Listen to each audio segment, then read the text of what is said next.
Everyone at the factory underestimated him. Bill was just the old man there, a useless security guard when real trouble came, moving slowly through his rounds. For 5 years, he endured the same treatment: dismissal, being ignored, mockery of his age. But when the armed gang attacked the factory, Bill's Army Special Forces colonel background would be revealed. Welcome to the Untold Stories. Before we dive into this incredible tale of hidden leadership and tactical genius, tell me in the comments, what city are you watching from today? And if you believe stories like this deserve to be heard, hit that subscribe button. These stories matter. Steelworks Manufacturing sat on the industrial outskirts of Millbrook like a fortress of rust and ambition. Its smokestacks reaching toward the night sky, like fingers clawing at the darkness. The facility operated around the clock, producing steel components for construction projects across 3 states. By day, it hummed with the controlled chaos of heavy industry. By night, it settled into a quieter rhythm maintained by skeleton crews and one aging security guard. Bill Hayes had been walking the night shift at Steelworks for 5 years. His footsteps echoing through empty corridors and across vast factory floors with the steady rhythm of someone who understood the value of routine.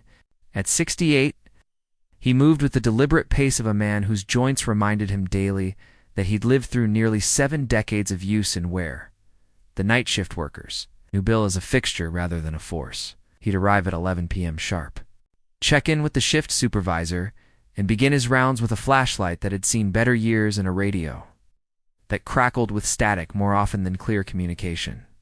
Most nights, he'd complete his security circuit twice before dawn, checking doors that were already locked, walking past equipment that never changed, and ensuring that the facility remained secure against threats that rarely materialized to the younger workers. Bill represented everything frustrating about corporate security policies that required guards who couldn't actually guard anything. At his age and with his limited mobility, what could he really do if something serious happened? The running joke among the third shift was that Bill's primary security function was to stay awake long enough to call real help if trouble actually arrived. Old Bill's making his rounds, workers would say when they saw his flashlight beam moving through the facility. Hope nothing exciting happens while he's on duty. The comment wasn't meant maliciously, but it reflected a fundamental misunderstanding of what Bill Hayes brought to his job. What the workers saw as adulated limitations, Bill saw as the natural evolution of someone who'd spent decades learning that the most important battles were often won through preparation, observation, and strategic thinking rather than physical confrontation. Bill's approach to security was methodical and comprehensive, in ways that weren't immediately obvious to casual observers. His rounds weren't just about checking locks and looking for intruders. He was constantly assessing the facility's vulnerabilities, noting changes in routine, and maintaining awareness of the human dynamics that could affect security. He knew which workers were dealing with personal problems that might affect their judgment, which areas of the facility had blind spots that could be exploited, and which potential threats were most likely given the facility's location and operations. The knowledge came from 30 years of military service that had taught him to think about security as a system rather than just a series of physical barriers.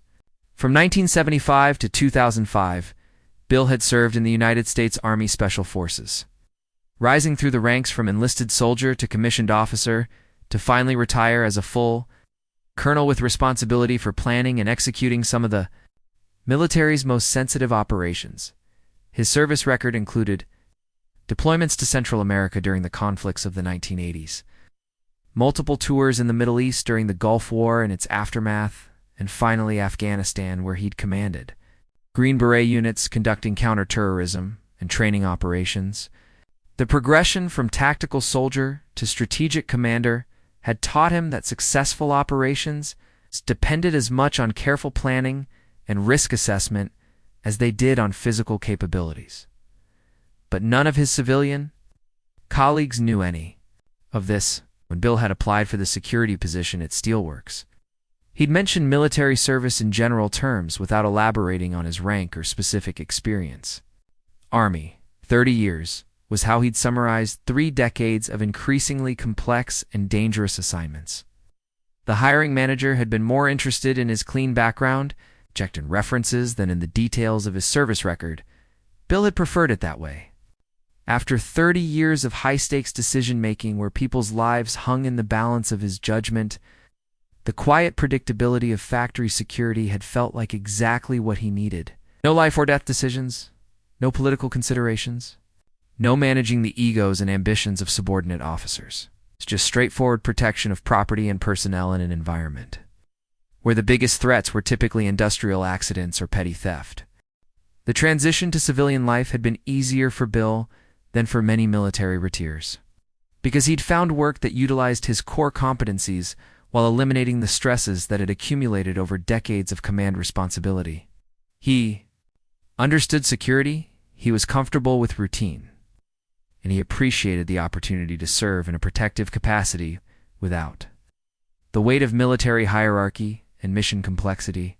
His typical night began with a briefing from the day shift supervisor about any unusual activities, maintenance work, or personnel issues that might affect security. Bill would review the logbook, check communication equipment, conduct an initial assessment of the facility's status before beginning his formal rounds. The first circuit took about 90 minutes and covered every accessible area of the plant. Bill moved systematically through production areas, administrative offices, loading docks, and utility spaces, checking not just for obvious security breaches, but for subtle signs that something wasn't quite right. An open window that should have been closed, equipment in an unusual position, or unfamiliar vehicles in the parking area. Details that might seem insignificant to others, but could indicate developing problems. His second round, usually completed around 3 a.m., focused on high-value areas and potential vulnerabilities. The computer servers that controlled production systems, the chemical storage areas that contained hazardous materials, and the shipping bays where finished products awaited. Transportation. Bill had learned during his military career that successful attacks often exploited secondary vulnerabilities rather than obvious targets, so he paid particular attention to areas that others might overlook. Between rounds, Bill maintained a position in the security office where he could monitor the facility's alarm systems and maintain else radio contact with the night shift workers. The office was equipped with a bank of security cameras that provided coverage of key areas, though the system was old enough that several cameras no longer functioned and others provided images too grainy to be particularly useful.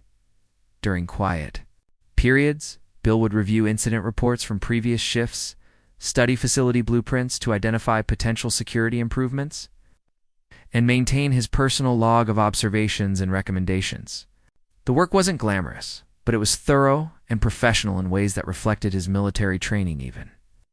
If his colleagues didn't recognize the connection, the night shift workers who interacted with Bill found him polite but reserved, helpful when asked, but not intrusive. He'd assist with minor problems like unlocking doors or locating misplaced keys, but he didn't insert himself into workplace conversations or try to establish social relationships. Most assumed his reserve was a function of age and personality, rather than the natural caution of someone who'd spent decades in environments where casual relationships could become operational liabilities. What the workers didn't understand was that Bill's apparent detachment actually reflected intense engagement with his responsibilities. He was constantly observing, assessing, and planning in ways that had become second nature during his military career. The factory workers saw an old man going through the motions of security work.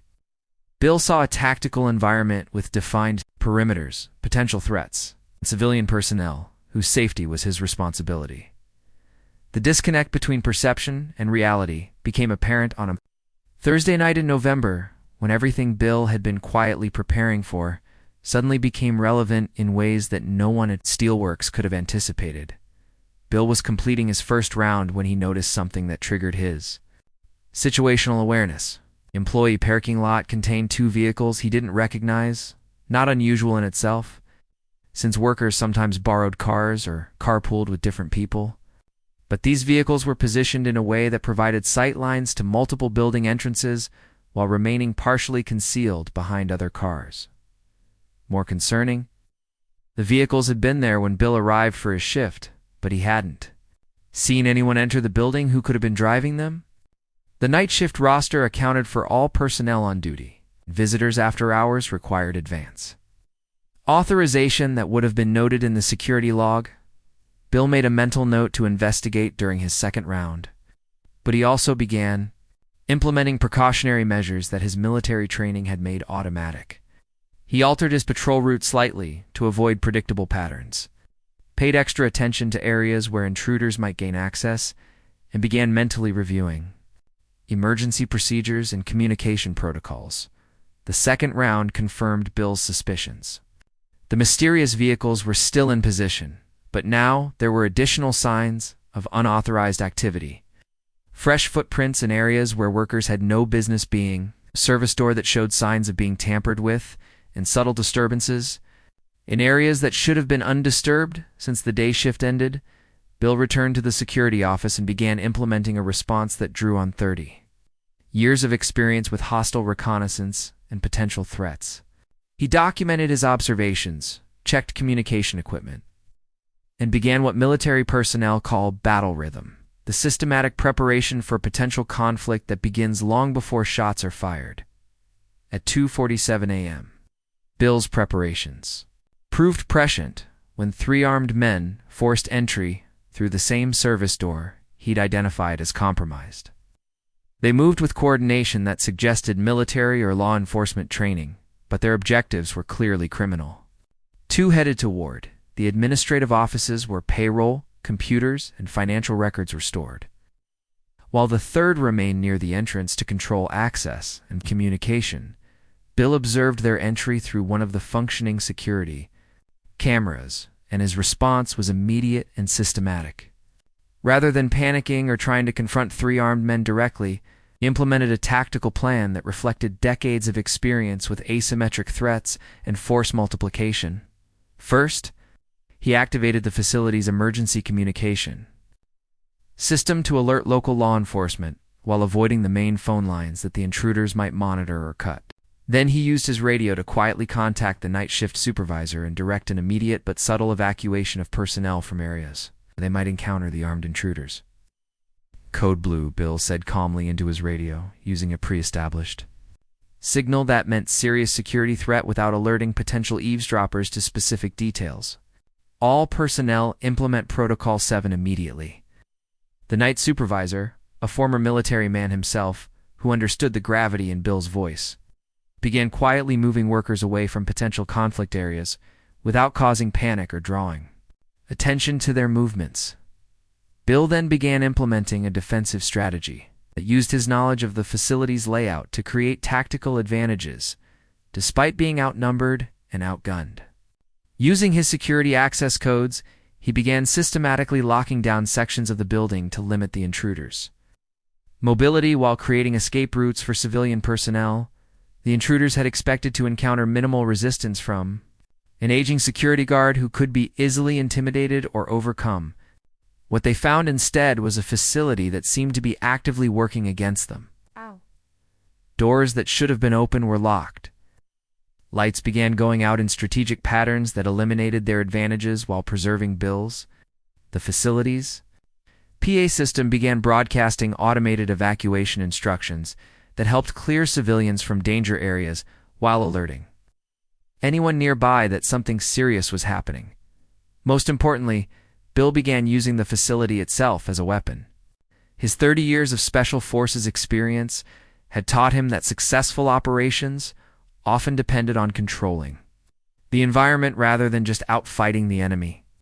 By manipulating lighting, access routes, and communication systems, he was turning Steelworks Manufacturing into a tactical maze designed to confuse and delay the intruders while giving responding police officers every possible advantage. The lead intruder, realizing that their operation was encountering unexpected resistance, tried to locate and neutralize the security guard who was obviously coordinating the facility's response. But Bill had anticipated this possibility and positioned himself in a location that provided multiple escape routes while maintaining access to the security systems he was using to control the situation. When the armed men tried to access the administrative offices where the most valuable targets were located, They found themselves facing locked doors, disabled elevators, and lighting that seemed designed to create ambush opportunities for defenders while exposing attackers. The facility that had seemed like an easy target was proving to be a tactical nightmare that suggested someone with serious military training was coordinating the defense. Police sirens were audible in the distance when the intruders decided to abandon their operation rather than risk capture in an environment that was clearly being controlled by someone who understood security at a level they hadn't anticipated. They retreated toward their planned escape route, only to discover that the doors they'd intended to use had been remotely locked, forcing them toward exits where responding officers would have optimal positioning for apprehension. As police units surrounded the building, Bill emerged from the security office to coordinate with the arriving officers. His calm professionalism and detailed briefing on the intruders' positions, equipment, and likely escape routes impressed the responding sergeants, who recognized someone with tactical experience. "Sir," the lead officer said after Bill finished his briefing, that was an exceptionally professional response. "Do you have law enforcement background?" "Army," Bill replied simply. "Special Forces, retired colonel." Damn.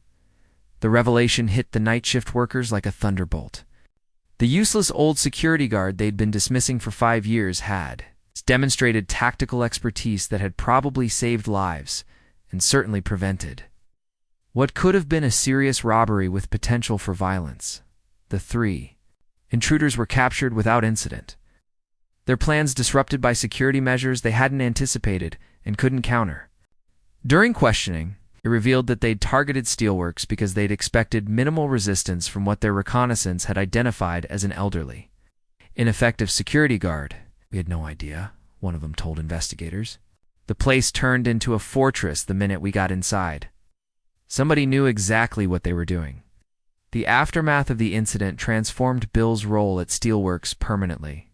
Management, recognizing that they'd been dramatically undervaluing their security chief's capabilities, offered him a promotion to head of corporate security with responsibility for all company facilities. The night shift workers who had mocked his age and apparent limitations now looked at him with the respect due someone who'd protected them from serious danger.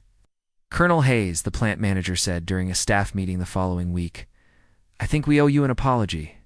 We had no idea about your background or your capabilities." Bill accepted the recognition graciously, but without fanfare. "My job is to keep this facility and its people safe," he said. "Everything else is just details." The incident also revealed something important about the value of experience and expertise in a culture that often prioritized youth and energy over knowledge and wisdom. Bill Hayes' apparent limitations had actually been advantages. His deliberate pace was the result of careful observation. His quiet demeanor reflected tactical thinking, and his seeming ineffectiveness masked preparation for exactly the kind of situation that had just occurred. Media coverage of the incident focused on the sophisticated security response that had foiled what could have been a significant criminal operation.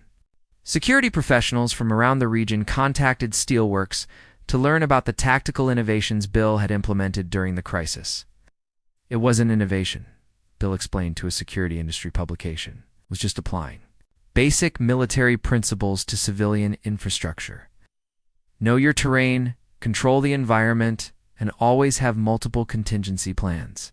When asked about his transition from military command to factory security, Bill was characteristically thoughtful.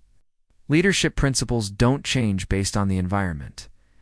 Whether you're protecting soldiers or steelworkers, the mission is keeping your people safe and completing the objective." 6 months after the incident, Steelworks Manufacturing had implemented security improvements based on one way out of danger. Bill's recommendations that made it a model for industrial security throughout the region. Other companies began consulting with Bill about security assessments and emergency preparedness.